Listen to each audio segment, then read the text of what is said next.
Good day, good day, good day, everybody.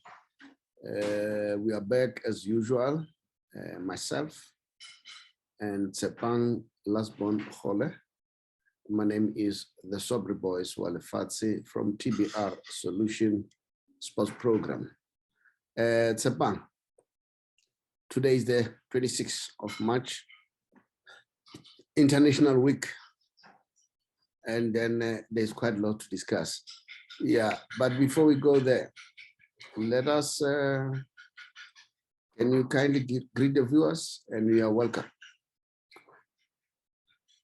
Yes, afternoon to the viewers out there. And yeah, thanks for having me again, Mr. Shabalala. It's part 2 of the show. A lot of exciting international news. So I hope everyone enjoys the show. Let's start here. Why were we shown a delayed coverage of Bafana Bafana? I wonder what is happening in this country. SABC can't show games anymore. They are like lagging behind.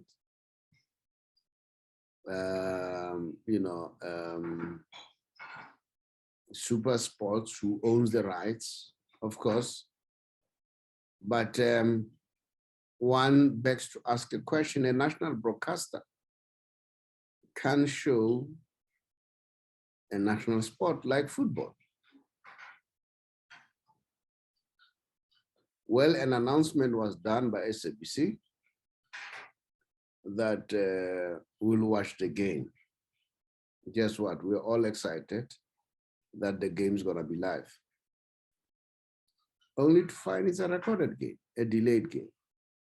What's your comment about that? Yeah, remember I did ask questions, I made calls, made a couple of phone calls just to find out what's happening regarding that matter. So I was very disappointed in that, I remember even Julius Malema once said that it's a disgrace for our national broadcasters not to televise such games, when our national team is playing, even in the CAF Champions League as well, I don't know why isn't that they are not getting involved in this, in broadcasting such games, big games for us, international games, even super sport as well, not to be involved in this. I was very disappointed in that. And I mean, it's the national team that's playing. When cricket is playing, when they play their test matches, when they are playing overseas, they have their own special channel, which we actually watch them play, as well as rugby as well, But when it comes to Bafana Bafana, I don't know.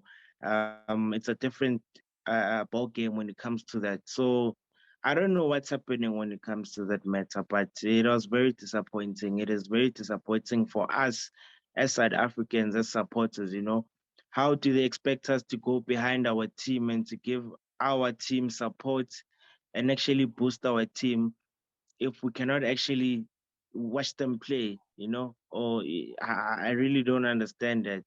But yeah, it is what it is, I guess, at this moment, and this is what has happened. Well, it boils down to money. I'm sure we'll be told that there's no money. But Zinedine Sport, it's a national, it's a, what you call, service delivery. Service delivery. You know what is surprising?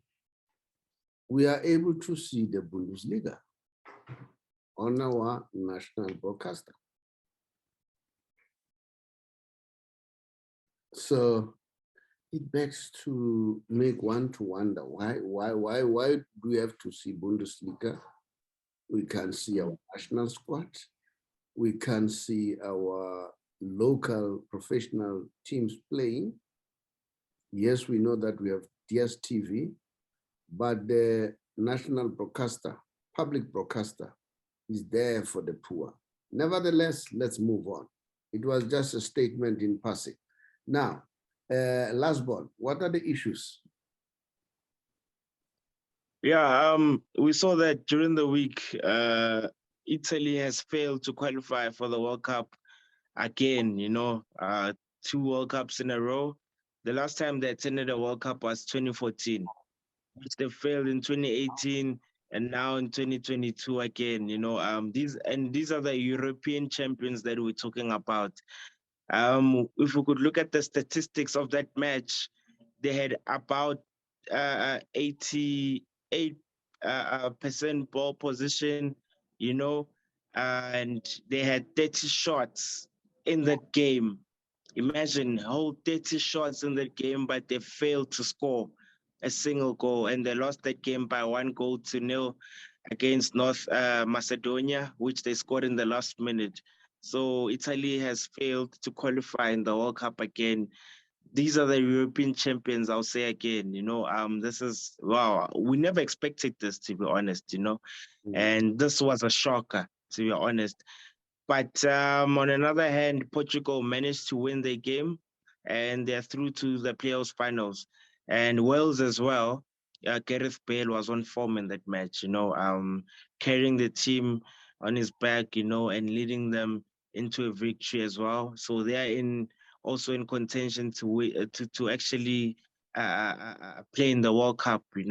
So yeah, this is all the drama that unfolded over the past couple of days.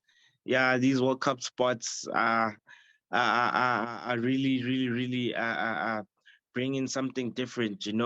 I mean, just like even yesterday as well, Egypt managed to win against Senegal as well. Senegal now they need to win the next game if they want to qualify. They lost the game by 1-0. Mo Salah actually scored that goal. So they are playing again next week. So we'll see who's going through again in the World Cup qualifier. I mean, the World Cup tournament, That was a grudge match actually between the two African teams. So yeah, it's just drama these past couple of hours, and yeah, this is what's happening at the moment.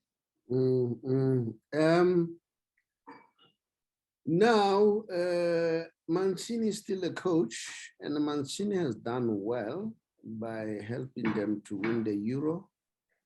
And Italy, we know they're one of the best in the world in terms of the World Cup.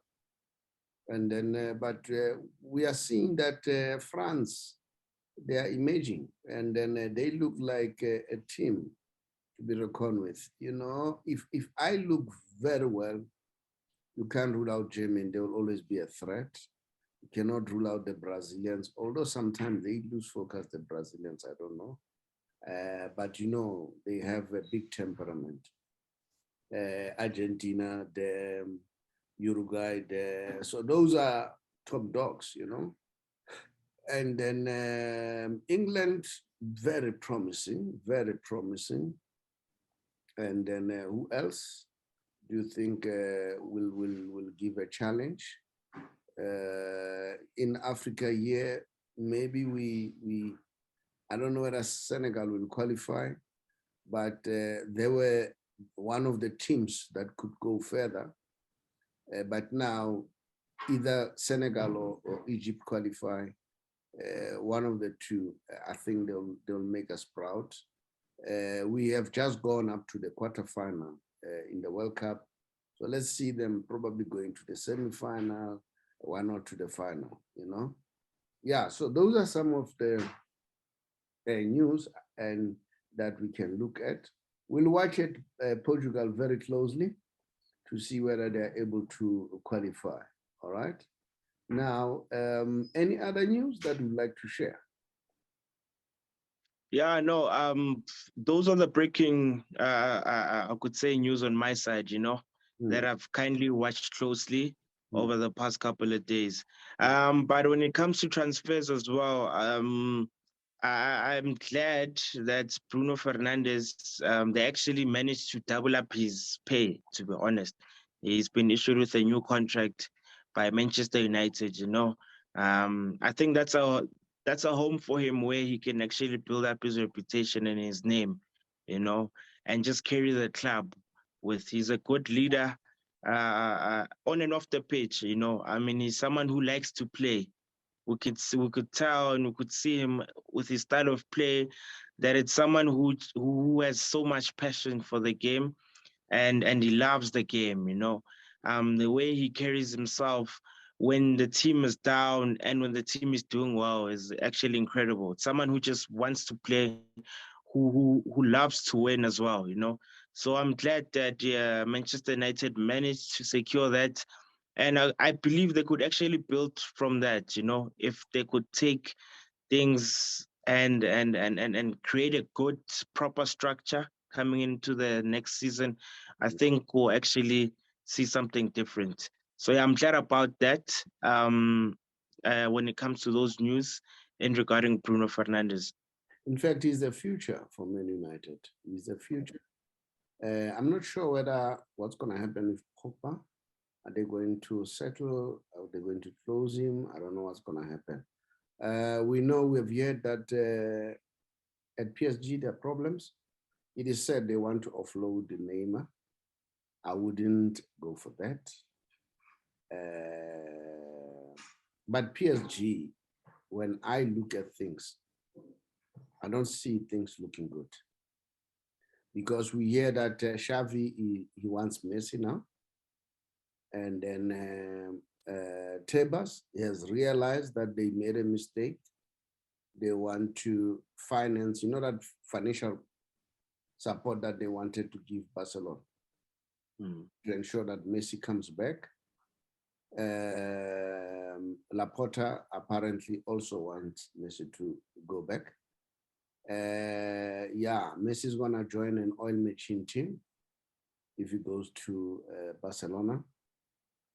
Messi wants to be shown love. And the French people, they need to be ashamed of themselves, supporters, including the pundits, your Patrice Evra, your Nicolas Aleka, you name them, you know. They've been hard on Messi. For me, it would be good. You know what is said? Messi and Verratti were getting along very well. And Messi has always wanted to play Verratti. I think he knew what partnership they were going to form. And you could see that that partnership was forming. Although my worry is about Verratti's, it looks like he's injury prone. So yeah, so for me, yeah, that's really worries. That when Messi leaves, if you know, if Barcelona had money, they would take Verratti, but they have a very good midfield players, Barcelona. But I would suggest that they must take Verratti, and then Paredes, you know, and let them join Barcelona with Messi. Neymar too. You see, Neymar still wants to play with Messi, and for me, Neymar playing next to Messi, that will be a blessing in disguise for Neymar. You know, Messi is able to, you know, to bring sanity to Neymar. You know, well, Mbappe, I think let him get his wish. Let him go to Real Madrid, and then they are talking about Erling Haaland joining Barcelona. I don't know. And now, while we are still there, what's going to happen to Memphis Depay? Because I think the guy is good. You know, I never thought that guy is good. I think he's real good. But I see Xavi, he's not a fan of his. Yeah, I'm seeing that when it comes to Memphis, I don't know. He started the season well, you know, being the top goal scorer even for Barcelona, you know, whereas they were coming up, and he had shown signs of improvement, I could say, in his game now. He's matured now, you know, he has reached that phase where he's matured and he has reached his peak, his prime as well, you know, he's doing well. But I think Xavi's seeing other things, maybe because of probably thought that people are just overrating him as much. But it seems like even when he's not playing, we don't actually feel his absence, you know. Um, because the team is doing well in general, to be honest. So yeah, I mean, if it's like that, then it seems like they don't really need him as much. But when he's on the pitch, his influence is different. You know, he brings in a good and great impact within the team. So yeah, maybe it's that thing of doesn't want to depend on him that much. But I truly know that he believes in him. I mean, Memphis is a great player. That's why I'm saying that he has shown signs of maturity now in his game, and he's doing quite well. I would suggest that if our whoever is in his advisory role, advise him to join Man United. He has been there before. Memphis is a good player. I can tell you that. Let him go because at Barcelona, a lot of players there. Still, Ansu Fati is still coming. Now, if Messi comes, there is a whole lot of youngsters there. Your Gavi, your Pedri, your Nico, and then there's quite a lot. There's quite a lot, you know. And Messi, I think, will go there for 2 years or so. I don't know whether he'll go to America. I'm not sure about that. I'm not sure about that. I know that David Beckham likes him so much. Not only David Beckham, his children, they love Lionel Messi. And David Beckham has said it that, you know what, my children, they love this guy more than me. That's Messi for you. That's Messi for you. Today, we are not going to do the Messi special. Yeah, but that's what I would want to share with you. And then that's it. And then Cristiano Ronaldo and then Man United, I think they still have to hold on. You know, a player like Cristiano Ronaldo, who has been a legend at your team, you don't just dispose him, you know? You keep him. If I was in Man United, I would keep him, and then to a point whereby if he retires, he becomes part and parcel of the team. Maybe marketing part and so on, because it's a very big brand. Huh? I don't see Pires is willing to forgive him because he loves Real Madrid. He would have loved to do it for Madrid. But I don't think he would hate to do it for Man United because he knows that at Man U he's loved. So that's my opinion. Yeah, I know. I fully agree with that. I feel like maybe should honor again another year with the club, but it's not up to Man United. Does he want to stay in the team? I mean, if they don't make it in the top four, if they're not playing the Champions League next season, what does that tell you? What will happen to Cristiano Ronaldo? I mean, he even said it himself when the league started that he's not a player that fights for top four positions. He's a player that wants to win trophies, you know. And Pogba as well. That's what he said as well, you know. Um, he said he wants to win trophies. And this season, all trophies are gone at the moment. So they just need to focus on finishing good in the league. But he's a player that wants to win trophies. He hasn't won, he only won, I think, 2 or 3 trophies, if I'm not mistaken, with the team so far. But those weren't major trophies, you know, that he really wanted to win. So it's all up to the players. The club, yes, wants to keep them, but it's the players as well that take the final decision. Because I could say when it comes to Ronaldo, he can option to leave even at the end of the season. Pogba as well can leave the team because he's a free agent at the end of the season as well. So the decision lies with the players, but the club as well, I feel like are to blame as well. The club needs to take responsibility and put a proper structure within their team. There needs to be changes when it comes to Man United. I think they became comfortable when Sir Alex Ferguson left the team, thinking that whoever is going to be the next successor will just pick up and just take the team to glory again. I mean, times have changed. The system has changed. Everything has changed. Small teams are now bigger teams. Look at Man City right now. Look at Chelsea right now. Liverpool is back again. Arsenal is coming back again. So these big teams need to start stepping up and stop thinking that they are still the best team or the biggest or the bigger teams in the world again, you know. So that's why I'm saying that it's the clubs who need to start just to step up and change everything, change the narrative, the whole structure of the team. So it lies with the board at the top and the directors as well, the technical team need to play a role in order to accommodate all of these players whom they want, you know, and start doing things the right way, to be honest, make the players comfortable so that we can see the best out of these players, you know. There's no need in signing big or high profile players, but not getting the best out of them. So this is my opinion regarding that matter. Now, the next question, if Ronaldo leaves, where to? Yeah, that's the question, to be Oh, honest. Yeah. yes, the door seems to be closed. Where to? Mm. He can't go to Barca. He can't go to Madrid. Where to?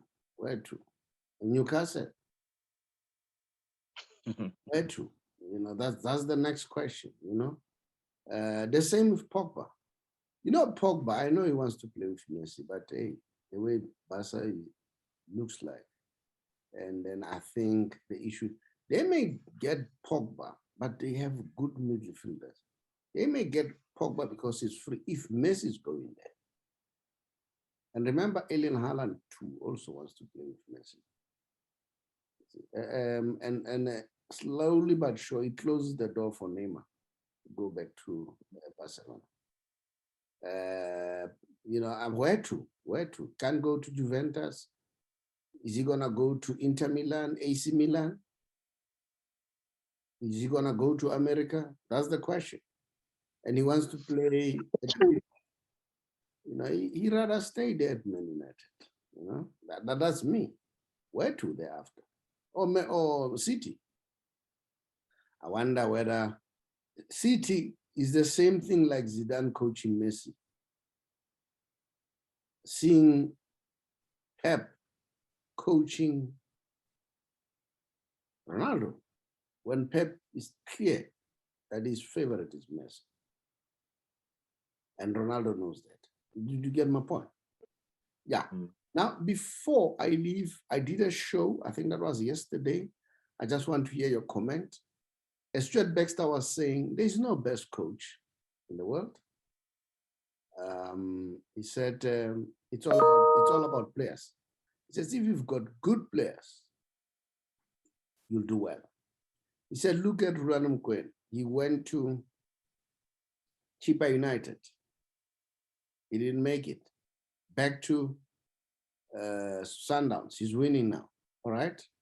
He said, even if you can bring Pep Gardiola and say, go and coach Chippa United, you won't win anything.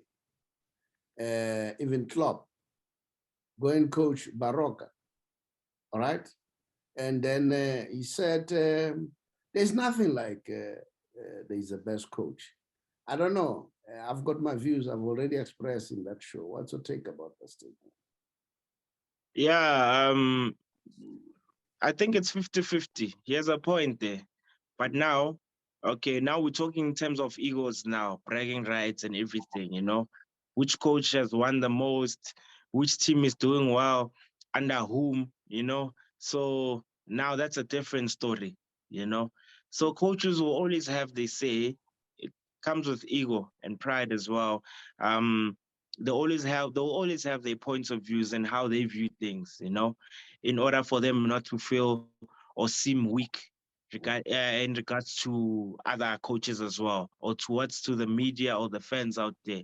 But now, when we're talking in terms of accolades and everything, when it comes to achievements, bragging rights, that's a different ballgame. You know, that's something that's different. Which, I mean, as a coach, you should actually acknowledge another coach for doing well. You know, or for making the club do well. So this is my opinion regarding that matter. Well, I don't know about that. I still believe that coaches are very important. If I remember quite well, I may be wrong here. I read a report that Stuart Baxter said he agreed to sign with Chiefs only if they allowed him to have a final say on the personnel we are coming to the team. All right. And then he said, because that was agreed upon, then he came. I don't know, has he bought a player himself or not?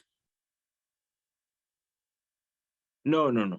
All the players that are there, they're all brought in by Kevin Hunt in the previous season. So there isn't any new players that he has brought forth. Yeah. And then he went further and say, why is Zidane still not working? If there's a best coach, all right? I don't agree to that statement. I'll tell you why. I've given an example. Zinedine Zidane, we saw him at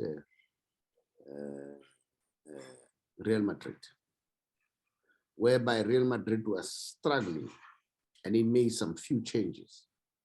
Then you see a difference, ball game altogether.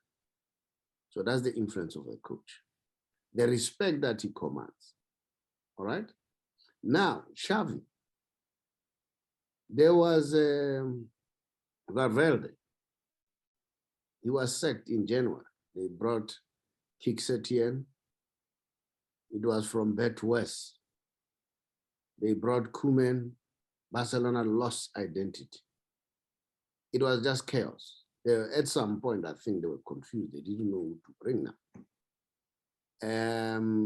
Although Xavi had always raised his hands, but Laporta was not sure whether Xavi's experienced enough to handle the pressure.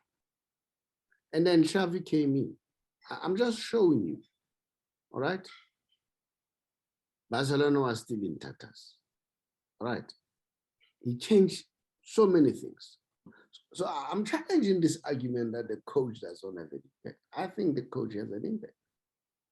When Xavi came in, we know who was playing the right back. It was Dest, Mengueza, you know? When he came in, he changed things around. He focused on the young ones. This is what I'm referring when I say the coach has an impact. It is said, it is allegedly said, according to reports, he spoke personally to Dembele and said, I need you. You are the best player, and I'm going to use you. Do you understand?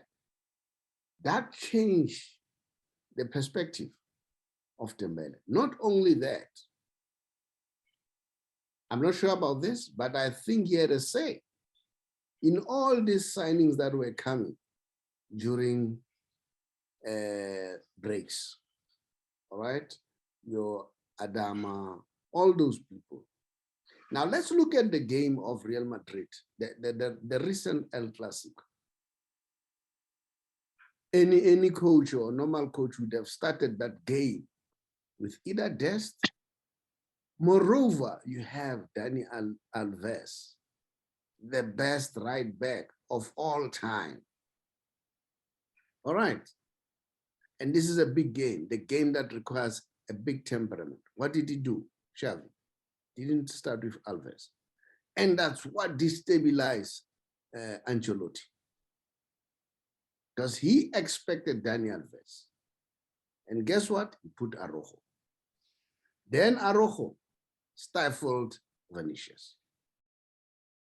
You get my point? Now, look at Barcelona now. If they get Messi going forward, they are the real favorite. And I go back to Man City. Tell me, show me any coach who rotate players just like Pep Gardiola without any much impact to the team. It's only Pep. Others who are trying that are the Sundowns trio. Now, he made an example of Rulani, that Rulani went to Tshepang. And you know what? When we attend these press conferences, I listen to these coaches. If you listen to Rulani and Mangoba Mngiti, when they talk and analyze the game, those guys, they know what they're doing. You know, there was one time where Rulani was saying, when we bought Kgole, people are saying, he's old, why? When we bought Mokoena, people doubted us. But this is what we do as a technical team. We analyze what we have, what are we missing? And then after analyzing, bring that. Now, this is the argument that I'm putting forward. Now, why it is not the coach? The next question that is being asked, I also asked this to Stuart Baxter. I'm not bashing at him. That's my opinion. I may be wrong. I'm not even a coach. I'm not even a trained coach. Somebody said on Facebook, Njabulo Ngcobo became the defender of the year as a central defender. When he left Swallows, that's when Swallows started conceding goals. And he said, Njabulo is not a rough tackler, sliding, use brains. He compared Njabulo with a person like Van Dijk, that he used brains. That didn't just sleep for the sake of sleeping. All right? And he connects. He can give long passes from the back.